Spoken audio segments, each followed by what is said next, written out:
मैंने पहले भी बोला है कि जिन लोगों को राजनीति करने के लिए एक पार्टी से दूसरे पार्टी से वापस से अपने पुराने पार्टी में आना-जाना है, उनके आने-जाने से मुझे कुछ फ़र्क नहीं पड़ता।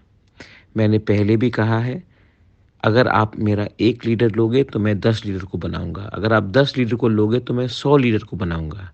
क्योंकि अब तिपरासा को लीडर नहीं, तिपरासा को कॉन्स्टिट्यूशनल सॉल्यूशन चाहिए। मुझे कुछ फ़र्क नहीं पड़ता है क्योंकि मैं जानता हूँ कि ये सब लीडर लोग ने तिपरासा को धोखा देकर तिपरासा को नीचे रखा है। आज तिपरासा ने अपना माइंड मेकअप कर दिया है। मुझे लीडर नहीं, तिपरासा का सपोर्ट चाहिए और वो सपोर्ट मैं जानता हूँ मेरे पास है। तो आप लोग चिंता मत कीजिए।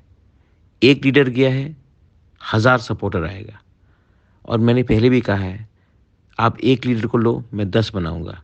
आप 10 को लो, मैं 100 को बनाऊँगा। आप 100 को लो, मैं 1000 बनाऊँगा। क्योंकि तिपरासा को लीडर नहीं, तिपरासा को ईमानदार आदमी चाहिए, जो अपने दोभाग के लिए काम करे, ना कि पार्टी और अपने पेट के लिए काम करे।